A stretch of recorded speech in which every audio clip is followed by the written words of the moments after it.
So today's text is one that most people are familiar with, I'm sure. If you were raised in church, most likely the story was probably taught to you in Sunday school or throughout grade school. In society, many know of the Good Samaritan law that makes an attempt at protecting you from a lawsuit if you try to save someone's life. Well, I'm sure you get the familiarity of the story. But let's talk about some of the other aspects that you may not have yet undiscovered.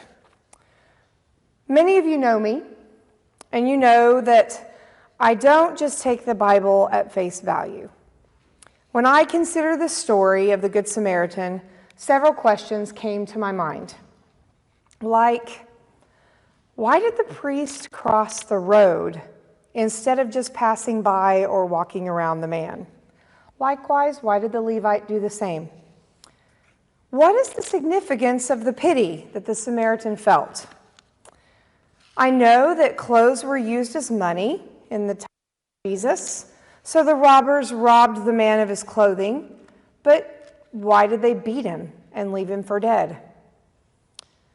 But these questions could take days to fully explore. So there are two questions that I want to explore a little more today. First, let's ponder the actions of the Samaritan. He took the man, tended his wounds, and then instead of making sure the man made a full recovery, he took him to an inn and paid someone else to look after him. Was he such an important man that he couldn't be bothered with such a time-consuming task? When I think on this, in a way, it reminds me of some of us in the modern church. We are in an era where time is not a luxury that many of us have. Often, we're more able to donate money than we can time because of our demanding schedules. If I were to be faced with the Samaritan situation, I know that I would be more apt to take the person to a hospital. Mind you, I wouldn't be able to pay for his care at my own expense, nor would I be able to tend to his wounds until he was healed, but I would ensure that he got the care that he needed. So we do this a little bit with modern-day mission trips as well. If we can, we give of our time, but if all else fails, we do give generously of our resources, and then we have to depend on those who have the time to go, those who are retired, or those who have dedicated their lives to ministry to fill in the gaps. Difficult in our modern time. So the second question that I want to ponder a little deeper, and it strikes a little more to the heart of a matter, and it's not one that I can take full credit for. It came up when we were having formation at Mercy, and some of our senior leadership asked us to consider the characters of the Good Samaritan story and to discuss with our groups which character we identified with most and why. One of the sisters responded that she most identified with the robber. I was taken aback by that. I was not only shocked that I had forgotten completely about the character, but also that she, of all people, would choose that character to identify with because she's one of the most giving, caring, nurturing, peaceful people that I know. So I began to consider my own actions and the times that I had inadvertently, or maybe not quite so inadvertently, robbed someone else. So what I mean by this is, how many times had I gotten a job or a promotion that robbed someone else of that? Or gotten the last food item on a shelf that impacted someone else's family? Or taking clothes from someone else's back? How many times had I caused someone else to go without? Or what about at church? How am I the robber here? So how is how we do church impacting or robbing others? Sometimes by staying in our comfort zone, we end up putting us in the position of being the robber, when we are expecting others to conform to what is best for us. For instance, giving up a 3-hour block of time on Sunday morning to be a part of our community of faith. We are becoming robbers. Another minister friend of mine used the phrase, building a fence around the cross. She said, "You can't build a fence around the cross, Kaycee. People must feel comfortable with worship, and in worship, otherwise you're building fences." Insider language and those things you do every week that are old hat to you and you do automatically becomes fences to others. You must figure out a good way to take down those fences. You have to look at worship with a fresh set of eyes so you can see the invisible fences, or people just won't feel comfortable when they come to visit, and then they just won't come back, and you won't know why. How are we the robber? And how are we laying foundations for our future? If we are teaching our children by our actions to be robbers, but then there are other things, like movies with a teaching moral, or our Sunday school lessons, or anti-bullying campaigns at school that are teaching them something else, then they're getting mixed messages. But hopefully, the stronger message is that the greater good is awesome, so that the world of tomorrow will continue to be better than the world of today. So now let me tell you the story in another way. This story is called The Biker, and it was written by Shirley Swady. Early one evening, a successful young man took his new Nissan Maxima to the mall to buy his girlfriend a Christmas present. He had heard on the radio that his usual route was closed off, so he decided to chance it and go through the crazy, dangerous area of the city to get there. He figured it was a better choice than having to go all the way around the city, thus adding 2 hours to his journey. Well, the area he had to cut through was the north end of the city, known for its gang activity and biker bars, and he had chosen the completely wrong time to go. As the young punks started to gather for their nightly escapades, and certain young ladies went outside to claim their piece of the sidewalk for their nightly business. At the red light, the young man stopped and found himself in the middle of a gang war. The gang members from one group took a shot at their enemy across the street, and the young man in the Maxima was an unfortunate barrier between the two. The bullet barely grazed his shoulder, and he cried out in sharp pain, but he managed to pull over and stop the car.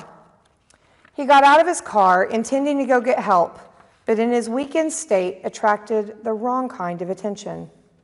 A couple of punks looking for some quick drug money noticed his stupor and decided it would be easier to give him a couple of punches than to try to break into a store. They also noticed his car, and it was running and close by, and put 2 and 2 together. Soon, the young man was out of a car, out of his cell phone, and out of his wallet. By the time they were gone, he was in rough shape and lay smashed and dirty on the sidewalk. He lay there for what seemed like hours, but it was only a few minutes. He was thrilled when he looked up and saw a pastor from his local church walk by. "Help! Pastor John!" he cried out feebly. "Not you."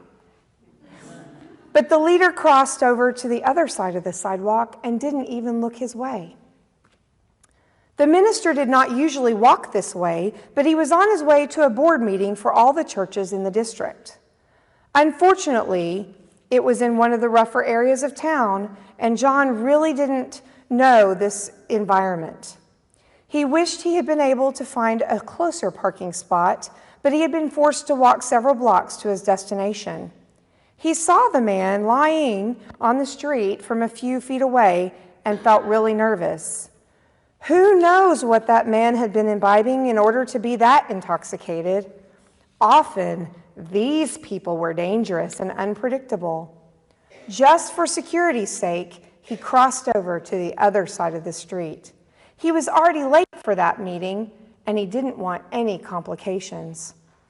I'm sure the police will deal with him, he thought. I need to get going. A faint wave of guilt washed over the minister. Hoping this man would be okay, he quickly told himself that he wasn't responsible for saving the world. They have people for that. It's not my calling. About half an hour later, a very frequent church-going lady walked by in a rush. She was carrying a Bible, and the injured young man thought for sure she would help him. He tried to call out to her, but she did not help. Instead, she put her nose in the air and quickly walked away in horror and disgust. The woman had lived on that street for years and had seen everything decline in the last decade. What had once been a hard-working population had been overrun by hookers and pimps and drug addicts.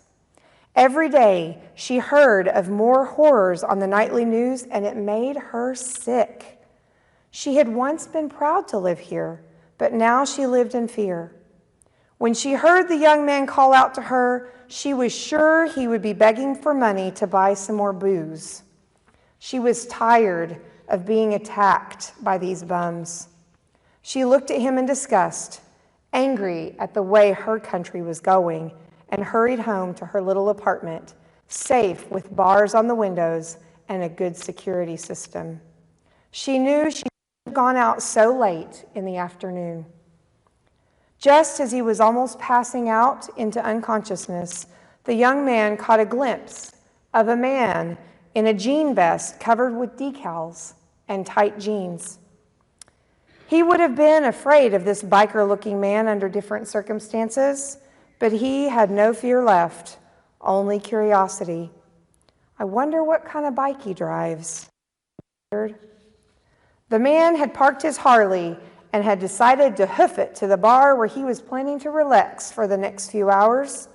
He had had a hard week at the mill and was looking forward to forgetting his troubles with some good friends. Later, he would grab a cab and pick up his bike in the morning. No one on the street would dare touch it.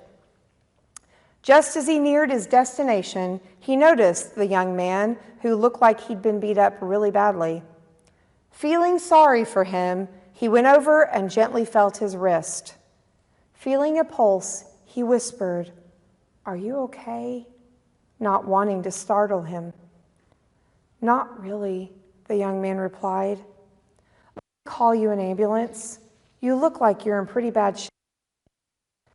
The man used his cell phone to call 911, waited with the young man until they arrived, and paid the ambulance driver the $500 fee. "Take my phone and use it to call your family and tell them where you are," he told the young man. "Here's some money to tide you over until you get your ID straightened out. I'm sorry for what happened to you. Those guys were real jerks." The young man left in the ambulance and went to the hospital. He used the cell phone to call his family, and afterwards he called the biker to give him his cell phone back. "How can I repay you?" he asked. "Don't worry about it," the biker told him. "I just want you to know there are still a few good guys left in this world." I guess my final question to you is this. In some way, shape, or form, we have all been or will be the robber in our lifetime. How do we reshape or reframe ourselves and our actions to minimize the damage to those that we may rob, so that God's greater good can still prevail despite our unintentional humanness?